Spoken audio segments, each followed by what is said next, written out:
This is Christian Gomez with the New American Magazine, and today with us we have Tai Aguirre, the executive producer of the Expat Show, which explores the lives of over 11 million Americans living abroad and overseas, and also he is the president of Taiko Productions. Tai, welcome to the show. We're glad to have you on today. Mira, aprecio la invitación. I appreciate the invitation. Thank you very much. Thank you so much. You're coming to us from New York, correct? I do indeed, yes. Okay, so you recently were in Colombia, and can you tell us a little bit about the nature of your trip while you were in Colombia and some of the things you saw there?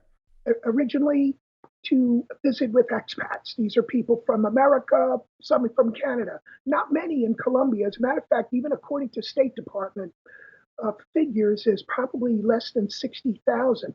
So what I did was, in my travels to Santa Marta and Pereira and Manizales, which is the Coffee Triangle, I met up with a lot of local Colombians of all ages. And they're so sweet. They really are. They're very authentic, I found, and they look you right in the eye. And that was my experience. So I ended up spending a lot of time with local Colombians. And while you were down there, you captured some interesting footage. Let's take a look at that right now. Okay, so in this footage, we see here a group of lots of young people marching down the street. Can you tell us a little bit about the nature of this video? Was this a protest? Well, first of all, it was very interesting how I even got into this video. We were having I was at a restaurant in central Manizales. We're upstairs on the second floor, very nice little restaurant. All of a sudden, I thought there was a parade going by, and I had my little camera. I went to the window, and everybody was there and watched this protest. Very animated, very enthusiastic.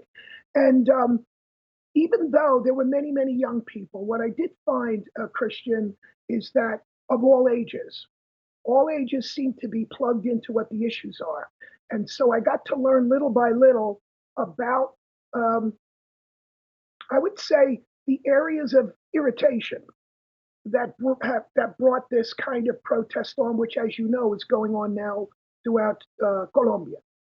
Yes, there's protests going on all across Latin America. We've had on the program a gentleman from Chile discussing the situation down there. We've seen protests in Bolivia with Evo Morales being thrown out of power, but this is happening all over the world, especially in Latin America. So what exactly is fueling these protests in Colombia? What are the issues that are getting people involved in the political movement, and what exactly are the objectives of these protesters? What do these young people and others that are protesting throughout Colombia, what are they seeking?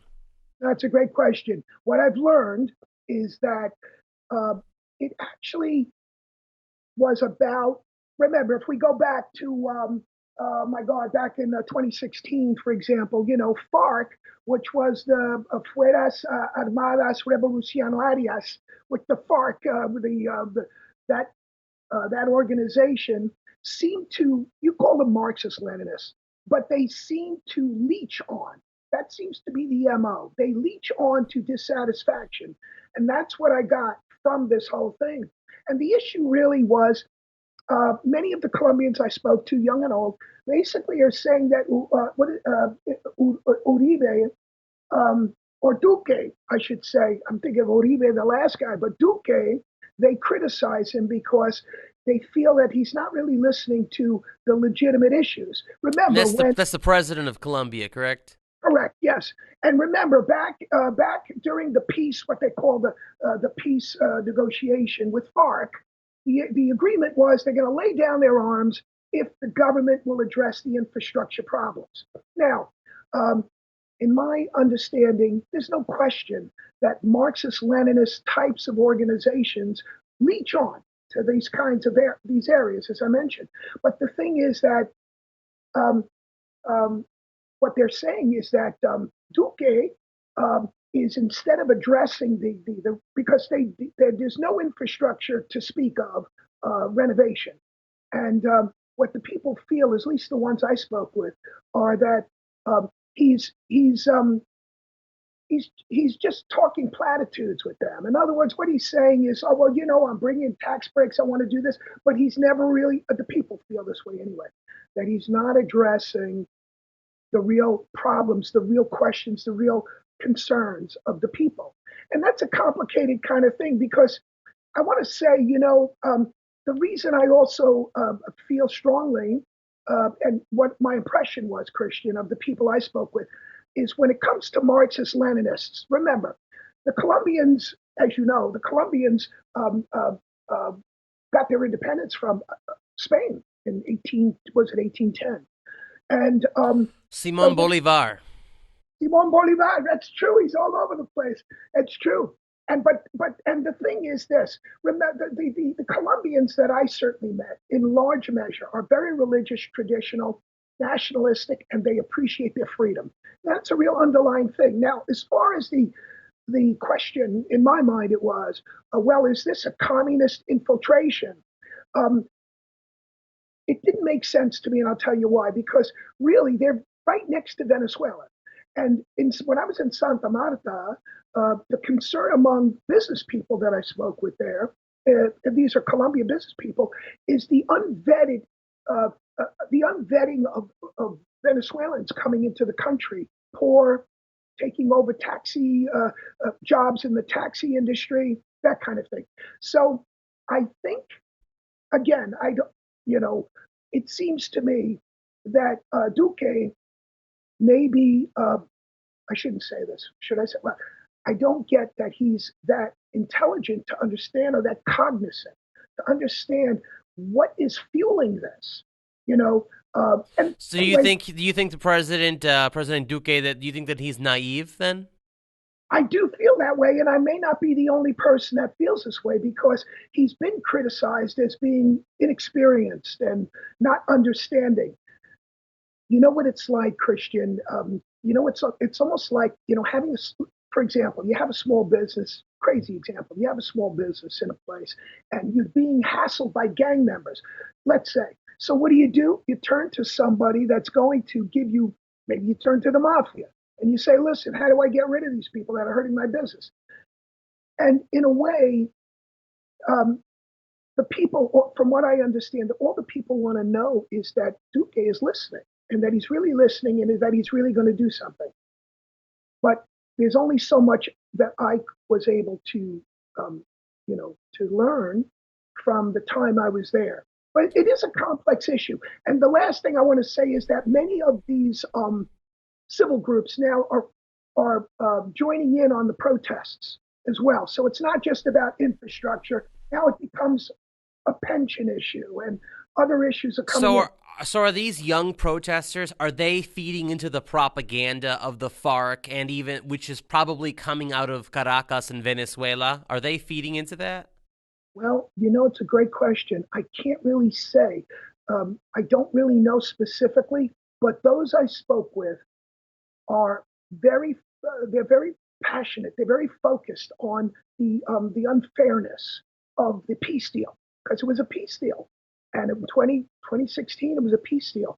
And they feel that Duque is not living up to the peace deal, which is, as I mentioned, the Revolutionary Army of Colombia is going to lay down their arms, and the government's got to do some work about the infrastructure. And when I went to Barranquilla, by the way, you can see the poverty.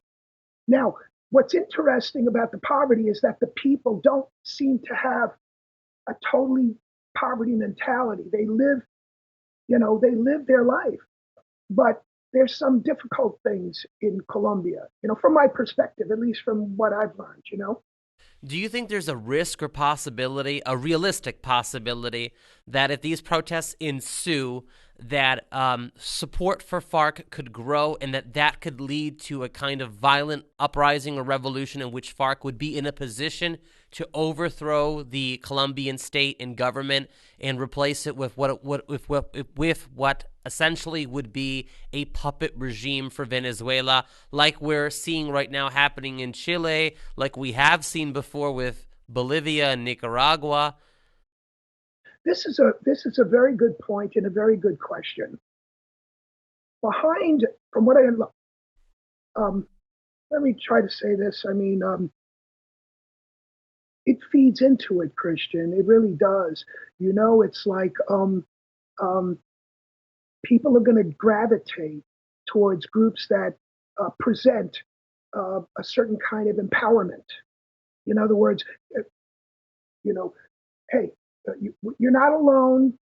Um, in other words, you're not alone, Colombians.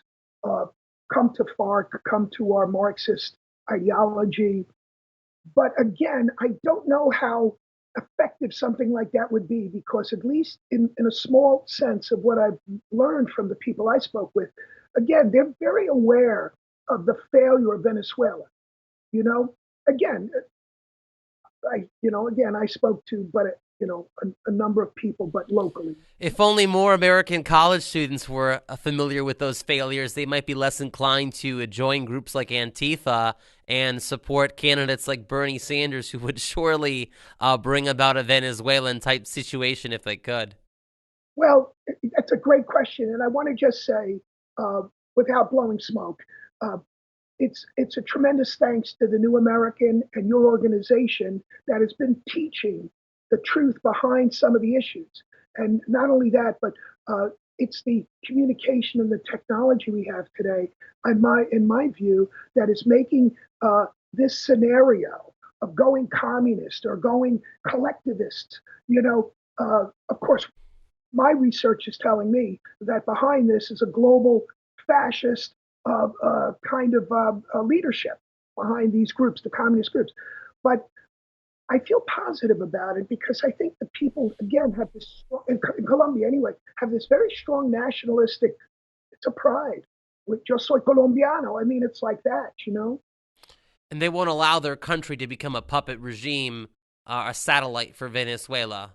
The people of Colombia are too smart to let their country fall into the hands of those who would basically enslave them.